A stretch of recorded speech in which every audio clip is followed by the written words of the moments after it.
ജോലിയിൽ നിന്ന് അവധിയെടുത്ത് തിരഞ്ഞെടുപ്പ് ഗോതയിലേക്ക് ഇറങ്ങിയ ഒരു മൾട്ടിനാഷണൽ കമ്പനി ഉദ്യോഗസ്ഥയാണിപ്പോൾ നമ്മളോടൊപ്പമുള്ളത്. കോഴിക്കോട് എരഞ്ഞിപ്പാലം വാർഡിലെ NDA സ്ഥാനാർത്ഥി Annie Steffi. Doctor Annie Steffi അല്ലേ? എന്തിനാണ് ഡോക്ടറേറ്റ് എടുത്തത്?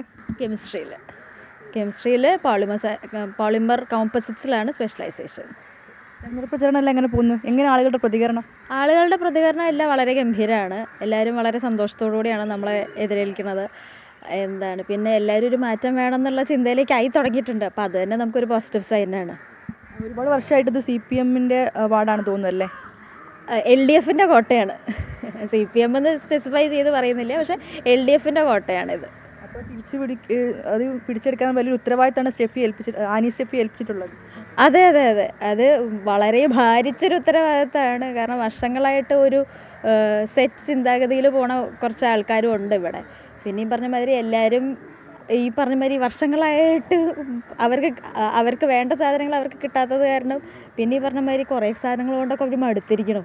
അപ്പോൾ ഒന്ന് മാറി ചിന്തിച്ച് തുടങ്ങിയെന്നാണ് എനിക്ക് തോന്നണത്. അപ്പോൾ അത് നമുക്കൊരു അനുകൂലമായിട്ട് വരുന്നുള്ളതും പിന്നെ ഞാൻ ഈ നാട്ടുകാരിയാണ് എന്നുള്ളതും ഒരു അഡ്വാൻറ്റേജ് ആയിട്ട് എടുക്കണം. എന്തൊക്കെയാണ് ഈ വാർഡിൽ ഇപ്പം BJP മുന്നോട്ട് വെക്കുന്ന വികസന പദ്ധതികൾ, ആശയങ്ങൾ? വികസനത്തിൻ്റെത് അതായത് നമ്മൾ കഴിഞ്ഞ ദിവസം നമ്മുടെ സംസ്ഥാന അധ്യക്ഷൻ ശ്രീ രാജീവ് ചന്ദ്രശേഖർജി വന്നിരുന്നു ഇവിടെ കോഴിക്കോട് മുതലക്കുളത്ത്. അപ്പോൾ ആള് വളരെ പോസിറ്റീവായിട്ടൊരു സാധനം ഒരു ഐഡിയ പുട്ട് ഫോർവേഡ് ചെയ്തായിരുന്നു. അതായത് governance at your door steps. അപ്പോൾ അത് തന്നെയാണ് ഞാനും വിശ്വസിക്കുന്നത്. നമ്മുടെ വീട്ടുപടിക്കൽ നമ്മുടെ ആവശ്യങ്ങൾക്ക് വേണ്ടിയിട്ട് എത്തിച്ചേരാൻ പറ്റുക. അപ്പം ഓരോ വീട്ടിലെയും വോട്ടർക്ക് അത്യാവശ്യത്തിന് എന്താണോ അവരുടെ, അതായത് ഇൻഡിവിജ്വലി അവർക്ക് എന്താണോ ഒരു ബുദ്ധിമുട്ടുള്ളത് അതിന് ഹെൽപ്പ് ചെയ്യാൻ പറ്റണം എന്നുള്ള രീതിയിലാണ് നിൽക്കുന്നത്. പിന്നെ ഭയങ്കരമായ പ്രകടന പത്രികകളോ അങ്ങനെയുള്ള എമണ്ടൻ വാഗ്ദാനങ്ങളോ ഒന്നും നമുക്ക് കൊടുത്തിട്ടും കാര്യമൊന്നുമില്ല. കാരണം നമ്മളെ കൊണ്ട് ചെയ്യാൻ പറ്റുന്നത് നമ്മുടെ വളരെ ഈ ലോക്കലൈസ്ഡ് ലെവലിൽ, അതായത് നമ്മുടെ തൊട്ടടുത്തുള്ളവർക്ക് ചെയ്ത് കൊടുക്കുമ്പോഴാണല്ലോ അതിനൊരു കാര്യമുള്ളത്. അല്ലാണ്ട് ഇപ്പം അപ്പുറത്തെ വാർഡിൽ അല്ലെങ്കിൽ അപ്പുറത്തെ സംസ്ഥാനത്ത് അത് സംഭവിച്ചു, അത് കാരണം നമുക്കിത് ചെയ്ത് തരാമെന്ന് ഞാൻ പറയുന്നേക്കാൾ എനിക്കിവിടെ എൻ്റെ ചുറ്റുമുള്ളവർക്ക് ചെയ്തു കൊടുക്കാൻ എന്തൊക്കെ പറ്റുമോ അതിൽ ഫോക്കസ് ചെയ്തിട്ട് മുന്നോട്ട് നീങ്ങണം എന്നുള്ളതാണ്. കൂടാതെ മോദിജിയുടെ അമൃത് നഗരം പദ്ധതിയിൽ ഇൻക്ലൂഡഡ് ആയിട്ട് നമ്മുടെ വാർഡ് ഒരു നെക്സ്റ്റ് ലെവലിലേക്ക് അപ്ലിഫ്റ്റ് ചെയ്യാൻ നമ്മുടെ സ്വച്ഛ് ഭാരത് വഴി ഒരു പബ്ലിക് ടോയ്ലറ്റ്, പിന്നെ നമ്മുടെ ഹെൽത്ത് ആൻഡ് വെൽനെസ് പ്രോജക്റ്റിലൂടെ ഒരു വെൽനെസ് സെൻറ്റർ, അങ്ങനെയുള്ള കുറച്ച് കാര്യങ്ങളും കൂടി നമ്മൾ ഈ വാർഡിലേക്ക് കൊണ്ടുവരണം എന്നാണ് നമ്മൾ വിചാരിക്കുന്നത്.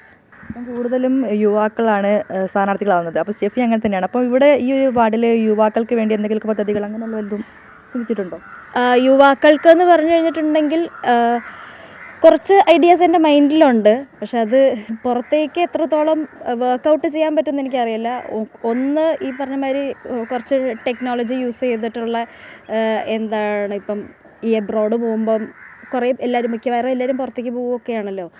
അപ്പോൾ അതിന് അല്ലാതെ ഇവിടെ കുറച്ച് ജോബ് ഓപ്പർച്യൂണിറ്റീസൊക്കെ നമുക്ക് തേടാൻ പറ്റുന്ന മറ്റേ ജോബ് പോർട്ടൽസ് മാതിരിയോ, പ്ലസ് നമ്മുടെ in and around job opportunities വന്നു കഴിഞ്ഞാൽ അത് അവർക്ക് അറിയിക്കാൻ പറ്റുന്ന അങ്ങനത്തെ, അതായത് വളരെ ഗ്രാസ് റൂട്ട് ലെവലിലുള്ള കാര്യങ്ങൾ.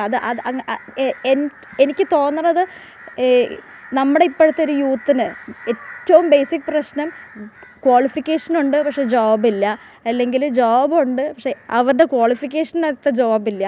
അപ്പോൾ as far as I am concerned അതിനവരെ ഹെൽപ്പ് ചെയ്യുക, ഇല്ലെങ്കിൽ ഇപ്പം അതിലേക്ക് അവരെയൊക്കെ എങ്ങനെ എത്തിക്കാം എന്നുള്ളതാണ് ഇപ്പം റൈറ്റ് നൗ ഉള്ള ഐഡിയ. ഇനി ഗോയിങ് ഫോർവേഡ് പുതിയ ഐഡിയാസ് വന്നു കഴിഞ്ഞാൽ നമ്മൾ അതും കൂടി ഇൻക്ലൂഡ് ചെയ്യും. അപ്പം ഓൾമോസ്റ്റ് എല്ലാ വീടും കവർ ചെയ്യാൻ കഴിഞ്ഞു. പ്രചരണം എങ്ങനെ പോകുന്നു? ആദ്യത്തെ ഒരു റൗണ്ട് നമ്മൾ ഓൾമോസ്റ്റ് കഴിഞ്ഞു. ഇപ്പോൾ ഇത് നമ്മൾ രണ്ടാമത്തെ റൗണ്ട് എന്നുള്ള നിലയിൽ ഇറങ്ങിയിരിക്കുകയാണ്. അപ്പോൾ ആദ്യത്തെ റൗണ്ടിലും അത്യാവശ്യം നല്ല റെസ്പോൺസാണ് എല്ലാ വീടുകളിൽ നിന്നും. വളരെ ഒരു മേ ബി ഒരു 5-6 വീടുകളിൽ നിന്നൊരു ഇൻഡിഫറൻസ്. പക്ഷേ അത് നമുക്ക് മനസ്സിലാക്കാവുന്നതാണ്. ഓരോരുത്തരും ഓരോ തരം സ്വഭാവത്തിലുള്ള ഓരോ തരം ഐഡിയോളജീസ് ഉള്ളവരാണല്ലോ. അപ്പോൾ അതിൻ്റെ ഒരു വ്യത്യാസം ഉണ്ടാവും. പക്ഷേ അത് നമ്മൾ കാര്യമാക്കണില്ല. LDFൻ്റെ കോട്ട എന്തായാലും ഇത്തവണ BJP കൈക്കലാക്കുമെന്നാണ് ആനി സ്റ്റെഫി പറയുന്നത്. വലിയ വിശ്വാസത്തിലാണ് ഇവിടെ ആനി സ്റ്റെഫി. ക്യാമറാമാൻ ശ്രീജിത്തിനൊപ്പം വർഷ ഗിരീഷ്, അമൃത ന്യൂസ്, കോഴിക്കോട്.